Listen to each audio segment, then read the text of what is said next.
সাতক্ষীরা সদর উপজেলার পূজা মণ্ডপ কমিটির প্রতিনিধিদের সঙ্গে জামায়াতের মতবিনিময় সভা অনুষ্ঠিত হয়েছে। সাতক্ষীরা প্রতিনিধি মোহাম্মদ মোকাররম বিল্লাহ ইমন জানান, গত 24 সেপ্টেম্বর বুধবার সাতক্ষীরা শহরের লেক ভিউ তুফান কনভেনশন সেন্টারে সাতক্ষীরা সদর উপজেলার পূজা মণ্ডপ কমিটির প্রতিনিধিদের সঙ্গে জামায়াত নেতাদের এক মতবিনিময় সভা অনুষ্ঠিত হয়। জামায়াতের সদর উপজেলা আমির মাওলানা মোশাররফ হোসেন সভাপতিত্ব অনুষ্ঠিত সভায় প্রধান অতিথি হিসেবে উপস্থিত ছিলেন। জামায়াতে ইসলামীর কেন্দ্রীয় সাংগঠনিক সম্পাদক ও সাতক্ষীরা 2 আসনের প্রার্থী আব্দুল খালেক।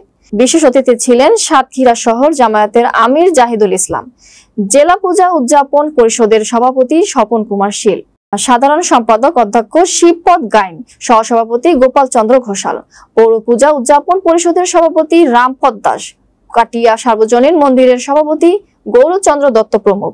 প্রধান অতিথির বক্তৃতায় জামায়াতে ইসলামীর কেন্দ্রীয় সাংগঠনিক সম্পাদক আব্দুল খালেক বলেন, পূজা উদযাপনকে কেন্দ্র করে কোনো গোষ্ঠী যেন বিশৃঙ্খলা সৃষ্টি করতে না পারে, তা নিশ্চিত করতে আমরা সবসময় সতর্ক থাকব। মানুষ তার ধর্ম মতো স্বাধীনভাবে পালন করতে পারবে।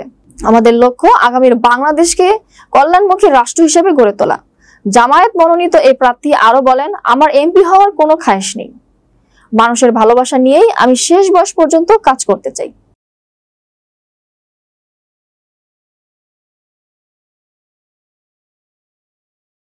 আমাদের যে পূজা মণ্ডপ থাকবে, মন্দির থাকবে, আমাদের বাংলাদেশ জামায়াত ইসলামের পক্ষ থেকে সেখানে স্বেচ্ছাসেবক বাহিনী থাকবে, লোক থাকবে।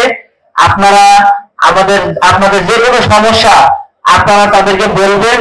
আমরা 3 তারিখ শুক্রবার বিসর্জন দেব, সেটা করেও আপনাদের সহযোগিতা চাই, কারণ প্রশাসন আমাদেরকে অত্যন্ত ব্যতিব্যস্ত করে তোলে।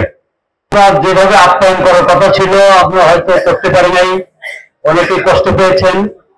তো আমরা ক্ষমাসুন্দর দৃষ্টিতে দেখবেন।